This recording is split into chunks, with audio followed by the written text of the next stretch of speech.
صدقہ. آپ کے ہاں یہ لفظ صدقہ جو آپ بولتے ہیں، مجھے یاد ہے ہمارے قلعہ گجر سنگھ میں کسائی کی دکان، اس کے باہر وہ اس نے بکرے کی سری رکھی ہوتی تھی، کہتا تھا یہ صدقے دی سری ہے، صدقے دی سری. آپ کے ہاں یہ الفاظ اب یوں بن گئے ہیں، صدقہ، صدقے دی سری. عہد نبوی میں دولت مندوں سے جو ٹیکس جبرن لیا جاتا تھا اس کا نام ہے صدقہ. امریکہ میں بھی اسی طریقے سے ٹیکس ہمارے سے جبرن لیا جاتا ہے، جبرن.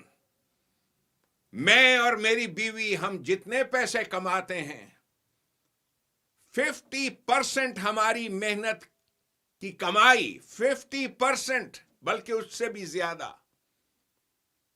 وہ ٹیکس میں جاتا ہے، گورنمنٹ لیتی ہے. اور اگر ہم وہ ٹیکس نہ دیں تو گورنمنٹ ہم سے چھین لے گی ہمارا گھر، ہماری کاریں، ہمارے موبائل فون، ہمارے گھر کی ہر چیز چھین لے گی گورنمنٹ.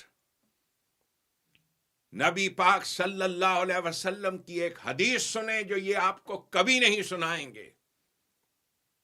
آپ صلی اللہ علیہ وسلم، آپ نے فرمایا من منع صدقہ فانا آخذها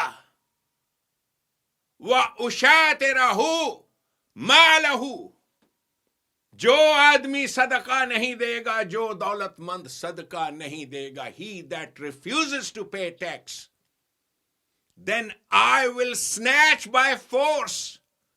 میں چھینوں گا اس سے a part of his wealth and property. ایک حصہ اس کی دولت کا. یہاں لفظ شطرہ آیا ہے، شطرہ، ایک حصہ. جیسے آپ بھی بولتے ہو، حدیث ایک اور بھی ہے، الطہور شطر الایمان، کہ پاکیزگی، صفائی، پاک صاف رہنا یہ ایمان کا حصہ ہے. یہاں لفظ شطرہ آیا کہ میں چھینوں گا، جبرن چھینوں گا. جبرن چھیننا، جبرن چھیننا، چھینوں گا. یہ لفظ شطرہ قرآن کریم 144 سے لے کے 150ویں آیت جو ہے سورت البقرہ کی، یہ لفظ 5 مرتبہ آیا ہے قرآن میں، شطرہ. آج آپ کو پتا چلے گا نبی پاک صلی اللہ علیہ وسلم نے کس طریقے سے ان مشرکین کے جی ایچ کیو پہ قبضہ کیا تھا. جی ایچ کیو پہ قبضہ، جی ایچ کیو جو ہیڈ کوارٹر تھا، شطر المسجد الحرام، میں اس کے بارے میں بھی بات کروں گا. شطرہ، زبردستی چھیننا. آپ کی زبان کا لفظ ہے، آپ کہتے ہو فلاں بڑا شاطر ہے. بڑا شاطر ایک آدمی ہے جی، اس نے زمین پہ قبضہ کر لیا ہے. اس کے بارے میں پہلے بات کروں گا آج، تاکہ آپ کو اچھی طرح سے سمجھ آ جائے کہ یہ شرک کیا ہے اور مشرک کسے کہتے ہیں. نبی اکرم صلی اللہ علیہ وسلم نے اپنی مملکت کے لیے جتنے بھی قوانین بنائے ان کے لیے یہ لفظ استعمال کیا، آیات بینات، آیات بینات.